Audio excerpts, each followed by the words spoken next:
Junie B., first grader, one-man band. Chapter 1, Kicking the Cow. Monday.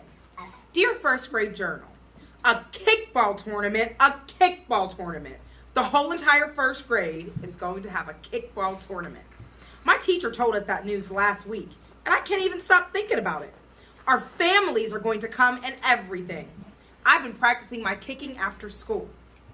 I can kick high and low, and fast and slow, and to and fro, and pro and con. When I grow up, I will have my own kicking show on TV, probably, from Junie B., first grader. I smiled at that nice thought. Then I peeked over the side of my desk, and I tried to wiggle my piggy toe. It still felt sore. That's because yesterday, I had a little trouble practicing in the backyard. It's called, I accidentally kicked the ball over the fence, and I didn't want to get it, so I had to find something else to kick. And then, I spied Mother's brand new watering can. It was the one with a funny cow painted on it, and it was sitting right out in the middle of the yard.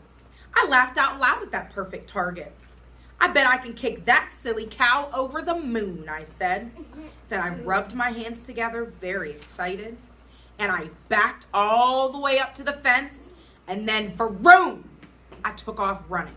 And zoom, I ran faster, and kaboom! I kicked that can as hard as I could. And owie, ow, ow. That dumb bunny can was filled full of water, and nobody even told me about that problem. I fell down on the grass, very painful. Then I rolled and rolled around, and I hollered real loud. My toe, my toe, my toe, my toe, I hollered. Mother hurried to the back door. Junie B., oh my goodness, what's wrong? She said. My toe is wrong, my toe is wrong. 911, I yelled. Mother hurried outside and took off my shoe and sock, and she looked at my toe. Ow, ow, ow, I yelled again. Mother hugged me. What in the world did you do to hurt it so badly, she said.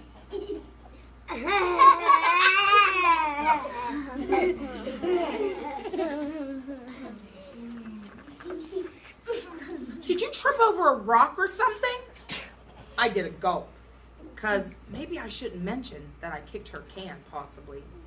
Mother waited for me to answer. Then very slow, her eyes glanced over to her cow.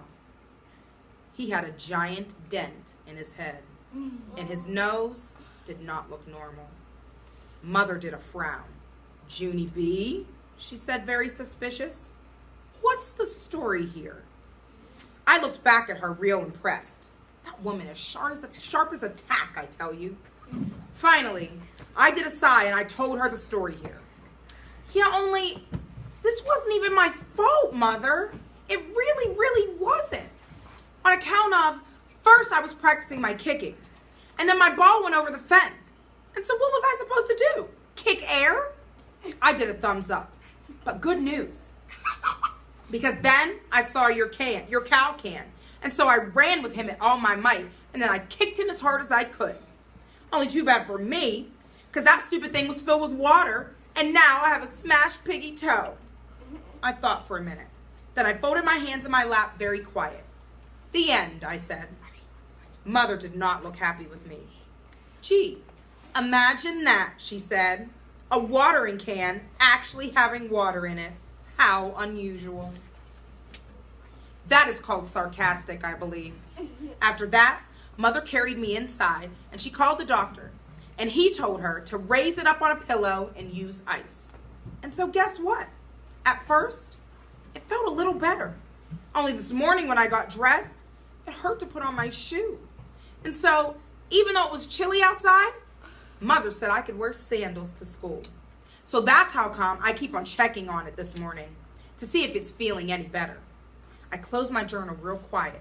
Then I bent over my chair and I patted my toe very gentle. Next to me, May made a face. You shouldn't play with your feet, Junie Jones, she whispered. Playing with feet is what stinky people do.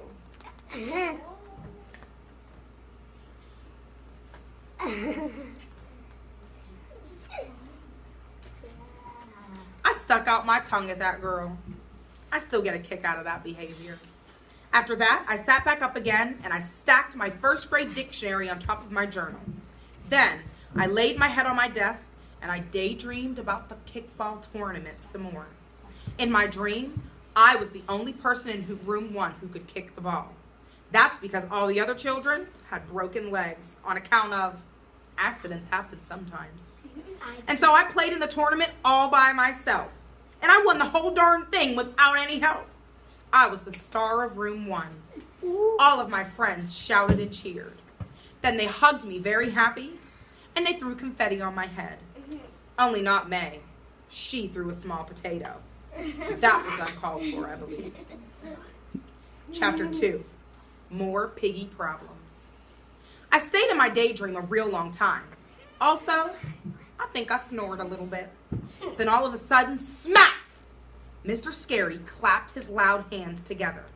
And that noise scared the daylights out of me, I tell you. I jumped straight up in my seat, and my arms flinged out very crazy. Then, my hand knocked into my dictionary, and oh no! That heavy book went over the edge of my desk, and it landed on my sore toe. Ow! Ow, ow, ow! I shouted real loud. I reached for my foot, and I started to cry. Mr. Scary came running over to me. Then he quick sent Herbert to the school nurse to get some ice. And hooray for Herbert, because he brought back that woman with him. Her name is Mrs. Weller. I know her from previous accidents. Mrs. Weller gave me some tissues, and she put an ice bag on my piggy toe. It felt heavy and soggy on that sore guy. I pulled my foot away, but she put it right back again.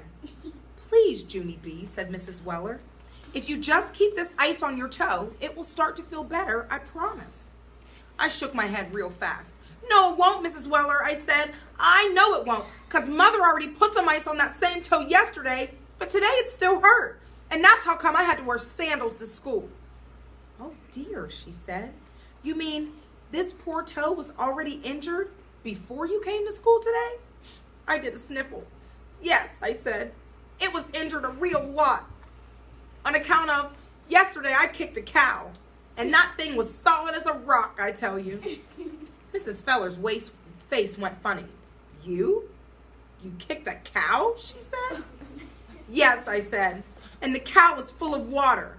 And a cow full of water doesn't even budge.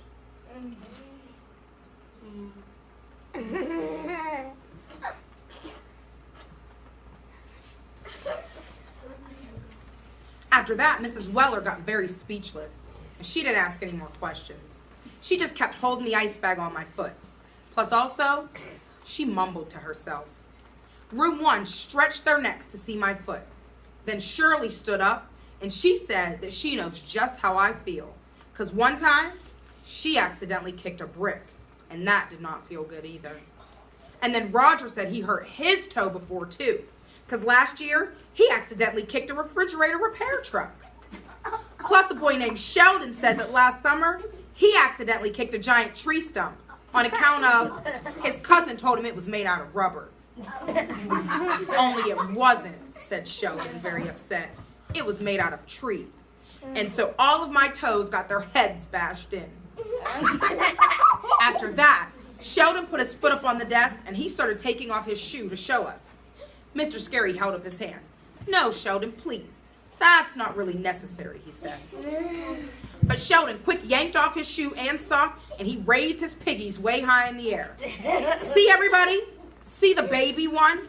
The baby one still has a little red knob on the side of it. See? Come on. Just then, Sheldon tipped his chair back on 2 legs so he could raise his foot even higher.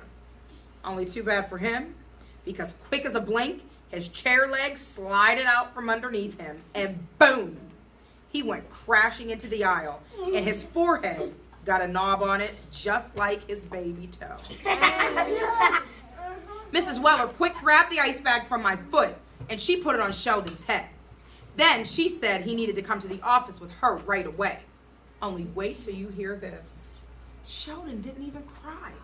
Instead, he left the ice bag on his head, and he put his shoe and his sock back on very calm, and he walked to the door with Mrs. Weller. All of us clapped and clapped for that boy. Sheldon smiled when he heard that.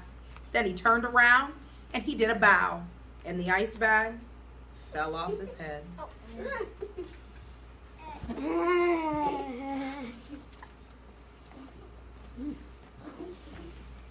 Chapter 3 is called More Bad News. But you gotta wait until tomorrow. Wait till tomorrow.